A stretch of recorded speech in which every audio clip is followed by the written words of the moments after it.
Hello বন্ধুরা, কেমন আছো তোমরা সবাই? আশা করি সবাই অনেক অনেক ভালো আছো। আমি চলে এসেছি আমার ডেইলি লাইফ ব্লগ 40 নিয়ে। তো আজ ছিল সানডে, আর সানডে মানে তো একটু বাইরে যেতেই হবে। তো আজকে ভেবেছিলাম একটু দূরেই যাব। তো যাই হোক বেরিয়ে পড়লাম। সকাল থেকে আকাশটা মোটেও খুব একটা ভালো ছিল না। তারপর যাই হোক বেরিয়ে তো পড়লাম। এই রাস্তায় এক এক জায়গায় এক এক রকমের ওয়েদার দেখতে দেখতে ফাইনালি আমরা পৌঁছে গেলাম চিলাপাতা ফরেস্ট। তো বন্ধুরা, চিলাপাতা ফরেস্টে পৌঁছে দেখলাম যে সেখানে তো ওয়েদার একদম ফার্স্ট ক্লাস, রোদ ঝকঝক করছে পুরো। তারপর আমরা ভাবলাম যে ঠিক আছে চলো, ওয়েদারটা তাহলে ভালোই হলো। আমাদের আজকের ডেস্টিনেশন ছিল পাশাখা, কিন্তু শেষ অবধি আমরা সেখানে পৌঁছতে পারলাম না। চিলাপাতার এই রোদোজ্জ্বল ওয়েদার দেখে তো আমরা বেশ খুশি হয়ে গেছিলাম। আর মজা আসে, আমরা যাচ্ছিলাম ফরেস্টের ভেতর দিয়ে, কোথাও থেকে কোনো বন্য জন্তু জীবজন্তু দেখতে পাই কি না এইসব খুঁজতে খুঁজতে আর কি চলেই দুজনে মিলে চলছি নিজেদের ডেস্টিনেশনের উদ্দেশ্যে। তো কিন্তু এইভাবেই চলতে চলতে আমরা পৌঁছে গেলাম হাসিমারা। তো বন্ধুরা, এখানে হাসিমারার ওয়েদারও কিন্তু ফার্স্ট ক্লাস ছিল। এই দেখো আমরা হাসিমারা এয়ারফোর্স বেসের সামন দিয়ে গেলাম। তো এই হচ্ছে হাসিমারা গুরুদুয়ারা। তো তারপর আমরা হাসিমারা পার করে, ওল্ড হাসিমারা পার করে যখন পাশাখার উদ্দেশ্যে একদম বাস কিছুটা দূরে আমরা আছি, এরকম সিচুয়েশনে আছি, সেখানে আমরা একটু দাঁড়ালাম আখের রস খাবার জন্য।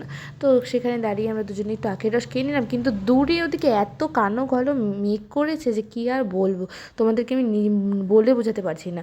আর আমরাও কনফিউজড হয়ে গেছি যে আমরা এখন কোন দিকে যাবো, অ্যাকচুয়ালি কি বাড়ি ফিরে যাব নাকি পাশাখা যাব, বুঝতে পারছি না। তো এরকম করতে করতে ফাইনালি একটা জায়গায় গিয়ে দেখলাম যে বৃষ্টি হচ্ছে।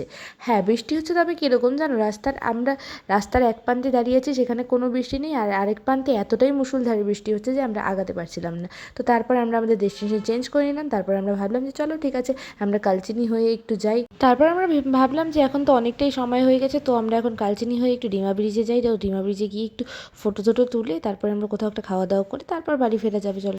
তারপরে আমরা অনেকটা দূর আসার পরে দেখছি যে এদিকে আবার কোনো প্রকারই বৃষ্টি নেই, মানে বেশি না, কালচিনি ঢোকার আগেই দেখি যে বৃষ্টি নেই, এদিকটা একদমই পরিষ্কার।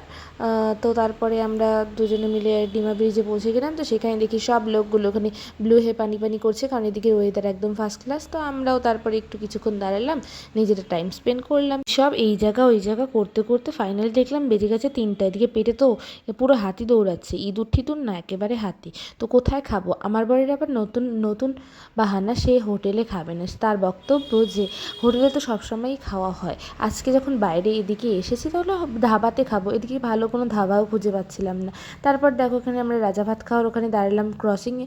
তারপর চলে গেলাম আমরা লতাবাড়িতে যাওয়ার পরে সেখানে একটা ধাবাতে গেলাম, গিয়ে খাবার তো অর্ডার দিয়েছি। ভাই রে ভাই, পুরো 40 মিনিট 1 ঘন্টা আমাদেরকে বসিয়ে রেখেছে। এদিকে পেটে তো পুরো হাতি ইঁদুর যা যা আছে আর কি সব দৌড়াদৌড়ি শুরু করছে। ভালো লাগছিল না, এতটাই খিদে পেয়ে গেছিলো। তো অনেকক্ষণ ওয়েট করার পরে আমাদের স্টার্টার মানে একটা স্প্রাইট নিয়েছিলাম, তার সাথে নিয়েছিলাম ক্রিস্পি বেবিকর্ন। তো বন্ধুরা 30 মিনিট বলতে বলতে পাক্কা 40 মিনিট পর আমাদেরকে স্টার্টারটা দিয়ে গেছে।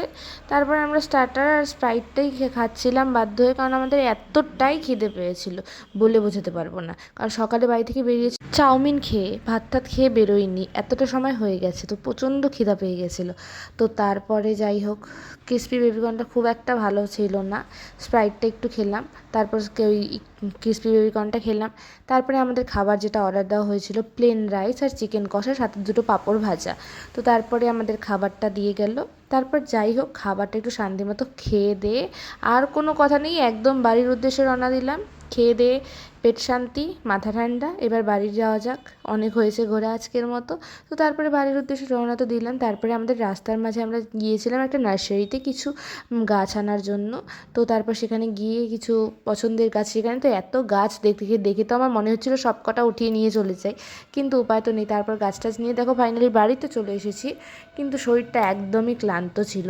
এদিকে আজকে আবার আমাদের খাওয়ার নিমন্ত্রণ ছিল আমার বড় কাকুর ঘরে। তো তারপরে যাই হোক আমরা চলে গেছি বড় কাকুর ঘরে, সেখানে গিয়ে জম্পেশ খাওয়া দাওয়া। সেখানে গিয়ে রাতের খাওয়াটা একদম জমিয়ে রাতের খাওয়া করে ঠোরে তারপর আর কি যে যার যার মতো ঘরে, ক্লান্ত শরীর আর কত দেবে বলো। তো যাই হোক ভিডিওটা ভালো লাগলে অবশ্যই লাইক কমেন্ট শেয়ার করে দিয়ে দেখাবেন নেক্সট ব্লগে। Tata bye bye.